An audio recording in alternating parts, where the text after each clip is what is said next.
Tense and voice together. Tense के 3 types होते हैं, present tense, past tense and future tense. Further ये 4 parts में डिवाइडेड है, indefinite tense, continuous tense, perfect tense and perfect continuous tense. Passive voice always uses object form, subject का object form use होता है। Always uses third form of the verb, verb का हमेशा third form use होता है। Use of by, objective form के पहले bye का यूज किया जाता है। Uses objective case of subject, जैसे ही के लिए हिम, शी के लिए हर, दे के लिए देम एट्सेट्रा।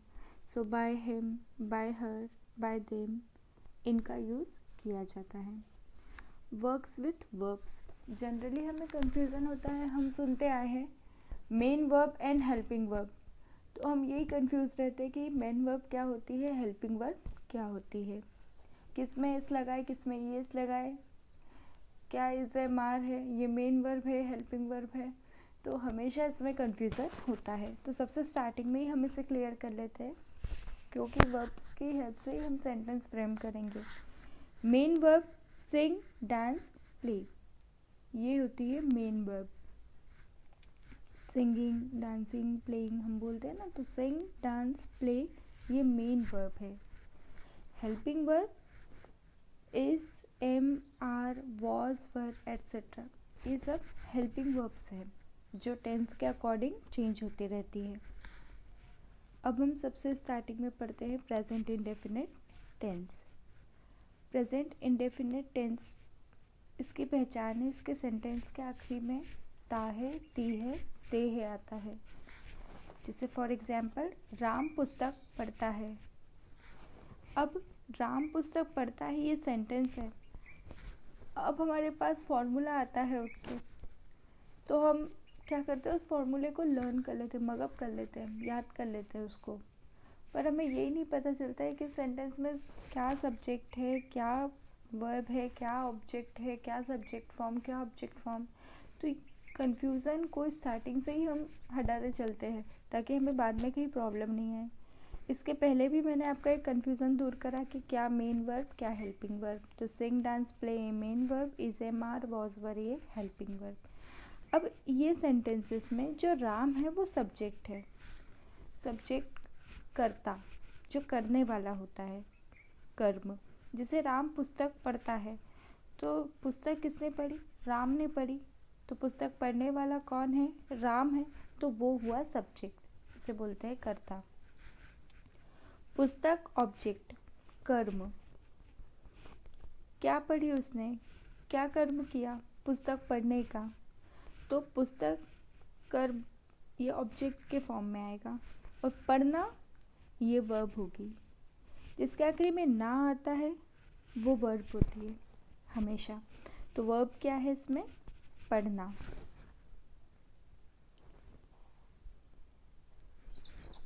अब ये सेंटेंस है राम पुस्तक पढ़ता है। अब देखिए, इस फॉर्मूले को लर्न नहीं करना है, ये फॉर्मूला आप खुद जनरेट करना सीखेंगे। सबसे पहले मैं आपको सेंटेंस फॉर्मेशन सिखा दूंगी। राम पुस्तक पढ़ता है, तो राम पढ़ता है आखिरी में, ता है तो पहचान क्या हो गई, प्रेजेंट इंडेफिनिट टेंस है। और प्रेजेंट इंडेफिनिट टेंस में सब्जेक्ट कितने टाइप के होते हैं, हर टेंस में होते हैं, पर सबसे पहले हम देखेंगे सब्जेक्ट कितने टाइप्स के होते हैं, singular subject and plural subject. Singular subject में आता है ही, शी, इट और किसी का भी नाम, एंड प्लूरल सब्जेक्ट में आता है आई, यू, देवी, श्रीदेवी की बड़ी बहन। तो सिंगुलर सब्जेक्ट के साथ प्रेजेंट इंडेफिनिट बनाते समय एस या ई एस का यूज़ करते हैं हम, और प्लूरल सब्जेक्ट में एस या ई एस का यूज़ नहीं होता है। सेंटेंस देखिए, राम पुस्तक पढ़ता है, तो सबसे पहले आप राम को देखिए, ये राम कैसा सब्जेक्ट है, सिंगुलर सब्जेक्ट है या प्लूरल सब्जेक्ट है। सिंगुलर सब्जेक्ट्स कौन कौन से होते हैं, ही, शी, इट एंड किसी का भी नेम। प्लूरल सब्जेक्ट होते हैं आई, यू, देवी, श्रीदेवी की बड़ी बहन, ऐसे याद रखिए, वो प्लूरल सब्जेक्ट है। तो राम एक सिंगुलर सब्जेक्ट है, तो सिंगुलर सब्जेक्ट के साथ प्रेजेंट इंडेफिनिट में एस या ई एस का यूज़ किया जाता है एंड प्लूरल सब्जेक्ट के साथ एस या ई एस का यूज़ नहीं किया जाता। जैसे फॉर एग्जांपल प्लूरल सब्जेक्ट में आई को लेके कोई सा सेंटेंस बनाती हूँ, जैसे मैं खाना पकाती हूँ, I cook food, I कुक्स food नहीं आएगा इसका सेंटेंस फ्रेम करते समय, क्योंकि वो आई प्लूरल सब्जेक्ट है और प्लूरल सब्जेक्ट के साथ मेन वर्ब में एस या ई एस नहीं लगता है एंड सिंगुलर सब्जेक्ट के साथ लगता है। तो राम रीड्स और फिर लास्ट में क्या बचा, ऑब्जेक्ट, तो ऑब्जेक्ट हो जाएगा बुक। और वो फॉर्मूला जो आप बचपन से रटते आए हैं वो फॉर्मूला ये है, subject plus main verb plus S या ई एस प्लस ऑब्जेक्ट। तो आप ही देख लीजिए, आप तो पता चल गया ना आपको, राम क्या है, सब्जेक्ट है, तो लिख दीजिए सब्जेक्ट। रीड्स लिखा है आपने, तो रीड क्या है, इसके पहले मैंने आपको कंसेप्ट क्लियर किया ये मेन वर्ब है, तो मेन वर्ब। अब आपने एस या ई एस लगाया तो एस या ई एस, और लास्ट में क्या बचता है, ऑब्जेक्ट, बुक ऑब्जेक्ट है, तो आपने लिख दिया ऑब्जेक्ट। अब अप्रोच को रिवर्स करिए, आप फॉर्मूला लर्न करके सेंटेंसेस फ्रेम करते थे, अब आप सेंटेंस फ्रेम करना सीख जाइए, फॉर्मूला आप अपने आप खुद बना लेंगे। क्योंकि हमें बोलते समय और इतने क्विक आंसर रिप्लाई करना पड़ता है कि हम वहाँ पे फॉर्मूलाज को सोचने बैठ गए, फिर उसके हिसाब से हम वर्ब को डेकोरेट करके सेंटेंस को फ्रेम कर रहे हैं, तो हमें काफ़ी लंबा समय हो जाएगा। हमें तो इमीडिएट आंसर फ्रेम करना होता है। तो आप फॉर्मूलाज को इतना इम्पोर्टेंस ना देते हुए मेन सेंटेंसेस पे फोकस कीजिए, उससे बनाना सीखिए, माइंड में ही उसको ट्रांसलेट करना सीखिए फास्ट स्पीड से, तभी आप इंग्लिश बोल पाएंगे। नेगेटिव सेंटेंस में Ram does not read book, because यहाँ पे राम एक सिंगुलर सब्जेक्ट है और नेगेटिव बनाते समय सिंगुलर सब्जेक्ट के साथ डज नॉट का यूज़ होता है एंड प्लूरल सब्जेक्ट के साथ डू नॉट का यूज़ किया जाता है। ऐसे याद रखिए कि आपने यहाँ पे एस या एस लगाया था ना राम के साथ सिंगुलर सब्जेक्ट के साथ, तो यही एस उठ के नेगेटिव बनाते समय इधर आ गया है, और मेन वर्ब जब ये इधर आ गया है तो मेन वर्ब के साथ लगाने की नीड ही नहीं है। तो Ram does not read book. और इंटेरोगेटिव सेंटेंस फ्रेम करना हो तो डस को पहले लेके आ जाइए, डस राम रीड बुक, बाकी सेंटेंस एज इट इज़ रहेगा एंड क्वेश्चन मार्क।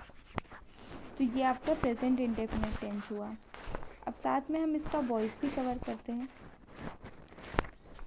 अब इसका पैसिव वॉइस बनाने के लिए राम पुस्तक पढ़ता है, और अगर हिंदी में इसका पैसिव वॉइस में बनाऊं तो वो होगा पुस्तक राम के द्वारा पढ़ी गई। डिफरेंस इतना है कि मैंने यहाँ पे एक्टिव वॉइस जब बनाया था टेंस के फॉर्म में, तो मैंने कर्ता सब्जेक्ट को इम्पोर्टेंस दिया था कि राम पुस्तक पढ़ता है।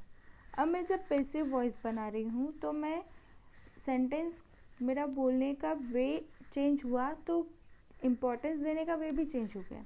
जैसे पुस्तक राम के द्वारा पढ़ी गई, तो मैंने पुस्तक को फोकस किया कि पुस्तक राम के द्वारा पढ़ी गई, ये इम्पॉर्टेंट है। तो टेंसेस में क्या इम्पोर्टेंस होता है, सब्जेक्ट का इम्पोर्टेंस होता है। एक्टिव वॉइस बनाते हैं जब हम, तो उसमें सब्जेक्ट का इम्पोर्टेंस होता है, एंड पैसिव वॉइस में ऑब्जेक्ट का इम्पोर्टेंस होता है। तो जिसका इम्पोर्टेंस है उसको पहले लेके आ गए, ऑब्जेक्ट को हमने यहाँ पे पहले रख दिया और सब्जेक्ट को लास्ट में रख दिया। अब यहाँ पे बुक सबसे पहले ऑब्जेक्ट आता है। अब हम इसके पैसिव वॉइस को कवर करेंगे। पैसिव वॉइस में अगर मैं इसी सेंटेंस को बोलूँ, राम पुस्तक पढ़ता है, पैसिव वॉइस में मुझे बोलना है, तो मैं इस सेंटेंस को ऐसे फ्रेम करूँगी पैसिव वॉइस में कि पुस्तक राम के द्वारा पढ़ी जाती है। अब यहाँ पे इम्पोर्टेंस देने में चेंज किया है मैंने, यहाँ पे मैंने कर्ता को महत्व दिया है, करने वाला राम है, राम को महत्व दिया है, राम को इम्पोर्टेंस दिया है। और पैसिव वॉइस बनाते समय मैंने पुस्तक को इम्पोर्टेंस दिया है।